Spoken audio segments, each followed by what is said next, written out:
Other times, it's an act of kindness in an unexpected moment that begins the unfurling.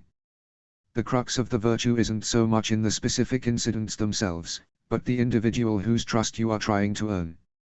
It's their values, dictations, and experiences that will either foster a stirring of something to come, or crucify the dying ashes of what could have been a wonderful bond. He was blonde, blue-eyed, dimpled, inquisitive, even docile. In any other setting, he'd have been a prized child. In District 2, he was small, and kept to himself. He spoke to no one, and in return they let him be. His mother and father had always instructed him to trust no one, but Cato wasn't sure that made sense. They said trust no one, but they themselves weren't very trustworthy, so if he didn't trust his parents and they said not trust others, he'd trust everyone but his parents. That made sense, right? It had been a long day. He wiped the sweat from his forehead and caught his breath. The young boy heard a knock on the lockers behind him and swiftly turned. The little girl he'd met a few weeks prior was standing there with a reserved expression on her face. She hadn't looked like that the last time he'd spoken to her. Above her eyebrow was a crusted, red wound. Cato contemplated advising her to have it looked at when she piped up.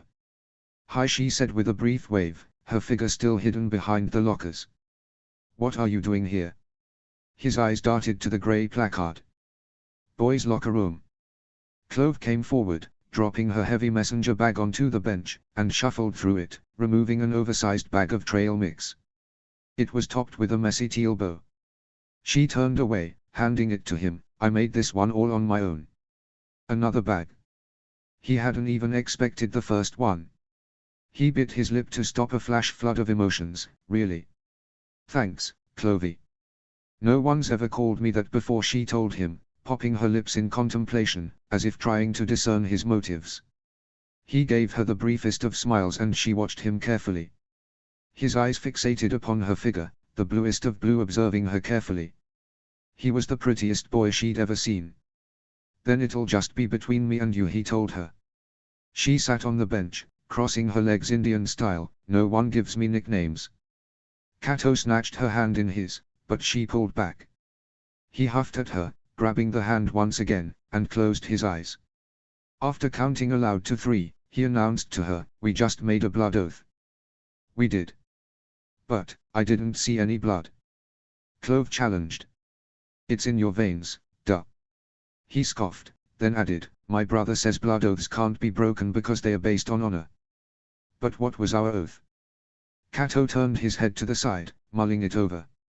He hadn't really had anything specific in mind. He'd just been waiting for the chance, and Clove had been the first opportunity to present itself to him. The blonde rested his index finger to the edge of his mouth. "That I'm the only who gets to call you Clovey, and a bunch of other stuff." "Like what other stuff?" she demanded, not a subtle bone in her panicked body. Clove rubbed her hand, looking for any tangible, visible differences in the atmosphere, but found none. The blonde clamped his mouth shut, fast to change the subject. "Do you have a brother?" "I have a cousin." "Does he talk about honor?" Clove shook her head. "He talks about books mostly. A couple days ago he said, if you're not a master reader by 3rd grade, then teachers stab your eyeballs out." A look of pure horror struck Cato, "But I like my eyes." "So do I," she mused to herself. Clove gave him a non-committal shrug. "I'm not taking any chances at all. Walking around with no eyeballs sounds like hard work. What if you fall into a hole and can never get out? That'd be so boring for the rest of your life." He shuddered, redirecting, "I don't have any cousins." "Well, I did once, but she died before she was born." "You can have mine," Clove said, complaining mostly to herself. The brunette slung her blue messenger bag back onto her shoulder and gave him a patronizing grin. "I saw your last comeback display." Defensively, he gulped. "That wasn't a fair fight." In the background he heard the door open. Suddenly, a low voice demanded, "Why is there a girl in the boys' room?" "Luca. Some loser first year is going through all of our stuff." It took Clove a moment to realize the boy was talking about her. "No, I wasn't. I was leaving, and..." "Stealing is punishable by death," the tanned boy barked at her. Cato swallowed, edging away from the pair. This kid, the oldest in his cohort, wasn't exactly the most cordial. Normally, he was less literally aggressive and more verbally so in a passive way, but either way, Kato tried not to cross him. He was a third grader, too, which made him one of the biggest in the bunch. I said I was going. Are you stupid and deaf? Clove snapped, her cheeks puffed out irritably and she looked at his attire. Dumb hoodlum. With utter dismay, a flicker of surprise crossed his face, before being replaced with outrage. What did you just call me? You heard me, she screamed. A cool smirk appeared on his face. What's your name, girl? She turned away from him until he forcefully pulled her closer to him, commanding her attention. Clove pushed him off of her. It's Clove and I am not just some girl. I'm a fighter. Yeah, sure, he challenged, disbelievingly. Clove spit in his face. Almost instantly, his face flashed with rage, and he thrust his fist at her. Blood gushed down her lips and dribbled onto her chin. The girl was so shocked by what had happened, that she didn't realize just how much blood had begun flowing, ruining her baby blue tank top in the process. His assault was the strike that broke the dam. She began cowering, covering her face with her hands, fat tears rolling down her cheeks. Some fighter you are. His eyes trailed to the red button on her shirt, which he read through grit teeth. Holloway. Kato continued to look away, unable to watch the mess of a girl on the floor. Hey, another voice called out. Luca sent me. You're in class here, right? A brown-haired boy came into sight, taking account of the image before him. How'd she get in here? He asked, frowning at Clove. Who knows, her attacker spat. Luca said your assessment cards are ready. You better pick him up before he leaves for his archery group session. I'll deal with her. He pointed to the blooded mess of a girl on the ground. Both boys left, Kato much quicker than the other boy, leaving Clove and the blue-eyed messenger to themselves. Clove looked up, turned away, crossing her arms sullenly. Go away, Nero. Do you want my help or not? He asked. The small girl didn't say anything and Nero added angrily, Felix Gray is the best kid in my entire group, Clove. Why were you trying to make him mad? You gotta know what fights to pick or bad stuff can happen here. He started it. Then you should have ended it. Nero retorted. Nero stole Clove's bag from her shoulder, rummaging through it for bandages and supplies. I'm glad Auntie was prepared, he said to her. The boy wiped off most of the fresh blood off her face with a dry paper napkin. She winced at his movements, but he had no sympathy. With a stronger dab of hydrogen peroxide than probably necessary, Nero roughly rubbed at the crust of the cut above her eyebrow. I can't believe you haven't cleaned that out yet. What if it got infected, dummy?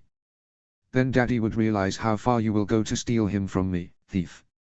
I am not trying to steal Uncle Bal. He shot back, his temper flaring at the accusation. R2, she quipped, a little softer, no less defensive. Why can't you just share him? Nero asked, a plead underlying his question. The 7-year-old's voice held a slight rasp as he wiped at his eyes, tears wetting the back of his hand. I already have to share him with Magni. Clove pouted, grudgingly less angry than the last time he'd seen her. And you have Auntie Ebony to yourself. The brown-haired boy continued to clean the cut he'd inflicted on her the last time they'd tried to have this conversation. I never got to meet my daddy. All I have from him is a stupid necklace. Nero bit his lip, his eyes continuing to fill with christening tears.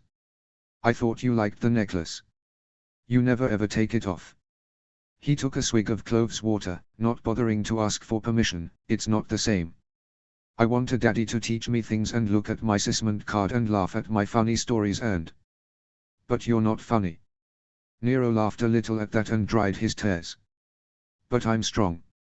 At least a little, cause no one can break my headlocks. Not even that mean kid. You saw that? Nero asked, rubbing the back of his neck and looking duly abashed and proud of his accomplishment. Clove nodded faintly, then added, you look like him. Like my dad? Nero asked her. Mom says that a lot to me before bed. Like my dad, Clove corrected, saddened by Nero's misfortune. I saw this picture from when he was a level 3 and I thought it was you. Same weight and tallness and hair color too, but the eyes are different. Nero placed a bandage over her head wound, listening, and told her, you're the only one with Holloway eyes.